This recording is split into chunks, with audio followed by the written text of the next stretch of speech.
I'm recording this message on Friday morning. Um, in the aftermath of a really spectacular Purim.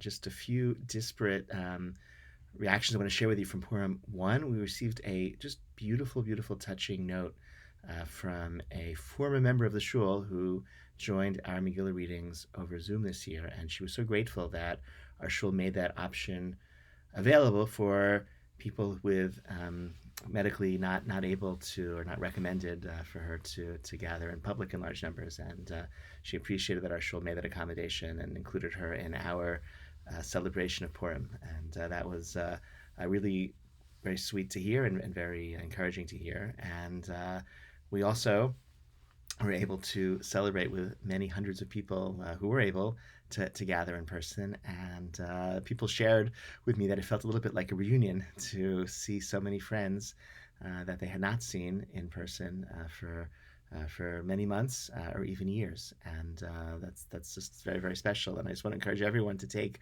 the feelings of solidarity with your community and just channel it forward. Thank God we have a bar mitzvah this Shabbat, so an extra reason to celebrate, an extra special Shabbat. And again, whatever you're able to do, however you're able to connect, please do so. We don't know what the future will bring. I don't know. Yeah. And so let's try to prioritize family and community and being in public for mitzvot whenever it's safe to do so in the coming weeks and the coming months, whatever the future brings after that. Parashat Tzav this week has an interesting opening. Tzav, command, Bnei Aharon. The Kohanim are commanded in their responsibilities for administering the korbanot. Parashat Vayikra describes the korbanot from the perspective of the one who brings them. Parashat Tzav describes those korbanot from the perspective of the Kohanim who are administering them. And interestingly, the Rabbi Shimon, of all people, in the Midrash, says that the Tzav, the command, is a language of kind of extra harshness, extra emphasis, because the Kohanim might be a little bit reluctant to engage wholeheartedly in the Ola, in the burnt offering, because, as its name, it was entirely burnt. It was not... none of it was eaten by the one who brings the korban, and none of it was eaten by the Kohanim either. And so they had much less material interest in the Olah korban, and then, therefore the Torah is saying, Tzav, really got to command and make sure they understand this one too is really important, even though they get nothing. They get nothing out of it directly. So it's interesting to think about self-interest and how it impacts our parasha.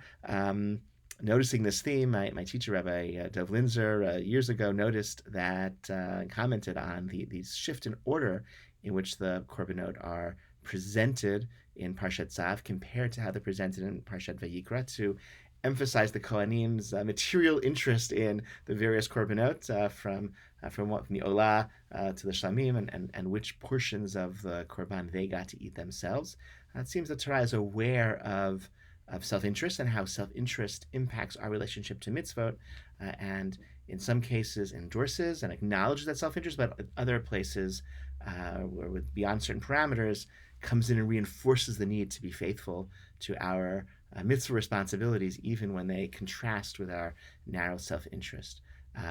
Which leads me to Shabbat afternoon. It's now daylight savings time. We have a longer period in Shabbos afternoon, so we have a class again. We're going to be reading through and discussing an essay by a really interesting academic, Shai Wosner, and this essay, which was really impactful to me when I read it years ago, and I'm really eager to have an opportunity and a framework to read it again, examines what exactly it means to be faithful, ne'emanut, to halacha, to mitzvot, to Torah, to halacha, even when we know about ourselves that we are not perfectly observant. Can we still call ourselves, self-identify as observant Jews, when we know that we're maybe sometimes consistently have patterns of non-observance, maybe certain gaps in areas of our observance, and what does that do? What ought that do to our self-image and our self-identity? I think these are very, very important questions for the modern Orthodox community, and I'm really, really eager to discuss it with you and kind of grapple with some of those ideas. So that's Shabbat afternoon, 45 minutes before Mincha, for the next chunk of weeks as we make our way through that essay. I'm really, really eager to think about these issues with all of you.